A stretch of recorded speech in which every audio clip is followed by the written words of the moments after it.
Modern cities are facing an escalating thermal crisis. Sprawling urban grids composed of concrete and asphalt absorb solar radiation, trapping heat and concentrating particulate matter to create punishing microclimates that severely strain human biology. Far above the atmosphere, the environment poses an entirely different class of hostility. Deep space demands survival mechanisms capable of withstanding intense cosmic radiation and highly destructive coronal mass ejections. Traditional engineering protocols treat municipal climate adaptation and aerospace survival as completely isolated disciplines.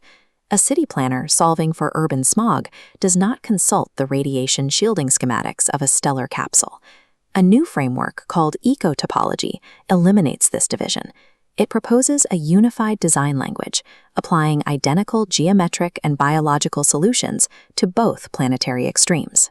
This framework relies on non-orientable geometries, specifically Mobius bands and Klein surfaces. These shapes provide a single, continuous boundary that can guide heat, photons, and ions in self-reinforcing loops, preventing the turbulence and energy dissipation common in traditional multi-sided structures.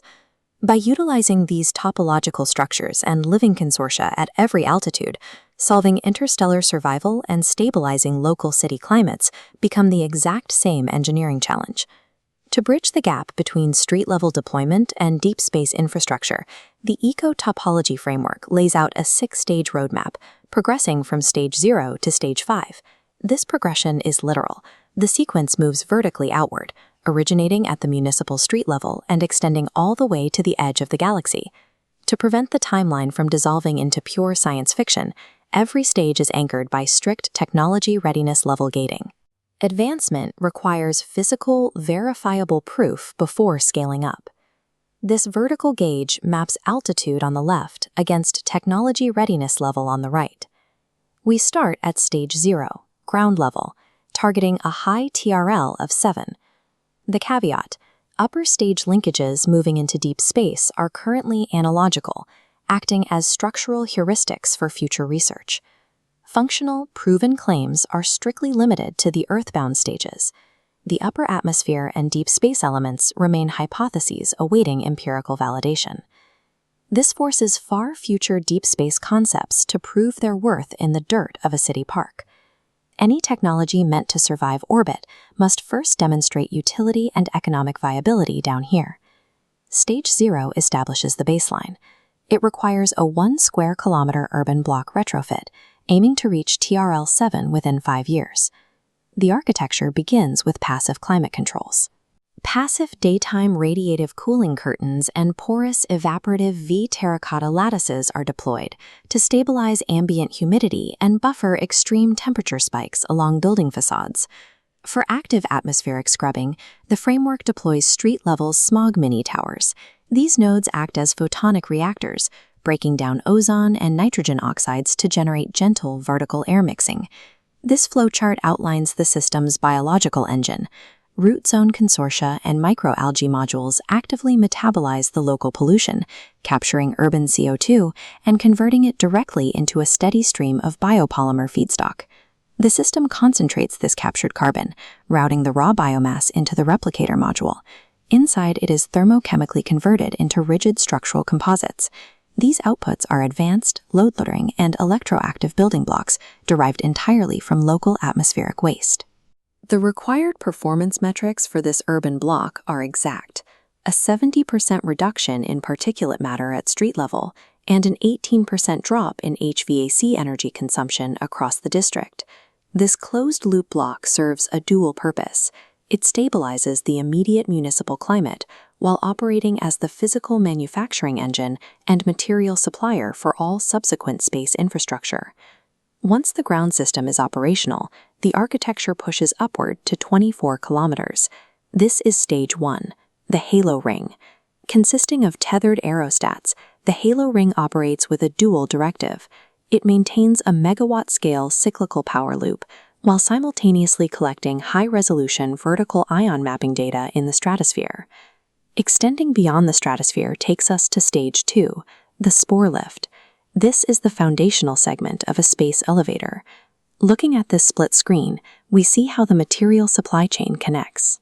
The biopolymer feedstock manufactured by the Stage 0 replicator physically feeds the production of the spore lift, allowing kilometer-class structural ribbons to be printed in situ. To protect this massive tether from orbital degradation, the structure incorporates a biological defense mechanism. It is shielded by a biocomposite sheath composed of melanin-bearing fungi. This living outer layer absorbs and moderates ionizing radiation, while aggressively self-healing the microcracks that naturally form under extreme physical load. The logistical dependency is absolute. Municipal carbon waste is scrubbed from a city street, chemically converted, and hauled upward to form the load-bearing architecture and biological radiation shielding of a functional space elevator. Pushing outward to geosynchronous orbit brings us to Stage 3, the Klein Shield Planetary Mesh. This proposed constellation consists of non-orientable, photoactive panels designed to physically scatter coronal mass ejections and block incoming ultraviolet radiation before it hits the atmosphere. The absolute limit of the roadmap takes us into stages 4 and 5, encompassing interstellar capsules and theoretical dark matter boundary traps.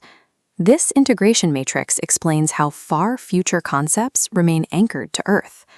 Tracking the microbiome row, Transit 5 root zone microbes from city soil at Stage 0 evolve into the tether's melanin sheath at Stage 2, and finally into extremophile films shielding capsules at Stage 5. At this outer limit, the framework proposes the Microbial Quantum Navigator, an onboard biophotonic cell bank designed to flag and map phase anomalies in deep space. However, we have to enforce a reality check. While ultra-weak photon emission in biological systems is heavily documented, using microbes for deep space phase sensing is currently a pure TRL-1 concept, requiring rigorous lab validation. Even at its most speculative edge, the framework demands consistency. Interstellar navigation concepts are mathematically and chemically constrained by the identical biological logic tested in urban soil. Executing this requires solving an enormous logistical bottleneck. Coordinating a global, multi-generational aerospace endeavor powered by engineered biological agents poses severe security risks. To manage this, Topology employs a non-enabling open science model. As shown here, this bifurcated approach splits intellectual property into two distinct tiers. The outer layer is completely transparent. Public key performance indicators, hardware mounting interfaces, telemetry schemas, and safety validation protocols are open source, allowing universal collaboration on the macro architecture. The inner layer is aggressively restricted. Specific chemical recipes for the replicator, precise control loop constants, and the exact metagenomic strain IDs of the biological consortia are strictly withheld. This selective redaction model creates a global sandbox for rapid structural engineering, while securely locking down the specific formulas that present dangerous dual-use biosecurity threats. This diagram maps the continuous physical pipeline of the entire framework, connecting the 1 square kilometer urban block up through the space elevator and out to the deep space capsule. But building physical tethers is easier than bridging the financial valley of death. Long-tail aerospace engineering requires massive, sustained capital expenditure that traditional markets rarely support. The economic engine driving this ascent is built directly into Stage 0. The revenue model relies on municipal carbon credits generated by the net ecosystem production of the urban blocks. As the Stage 0 infrastructure sequesters carbon and drops local pollution, it mints certified carbon credits. The capital yielded by solving the immediate municipal crisis directly finances the stratospheric platforms above it. This mechanism transforms deep space exploration into a primary use case for terrestrial environmental financing. By aggressively capitalizing city-level climate survival, the framework establishes a high-volume revenue stream capable of underwriting the initial high capex requirements of the aerostages. Topology is a precise synchronization of disparate engineering fields into a single material pipeline. It does not rely on introducing theoretical physics. The exact same radiation-hardened biological networks and lightweight composites required to withstand a coronal mass ejection are the materials required to survive tomorrow's urban heatwave. Our pathway to surviving the stars is directly paved by fixing our own city streets.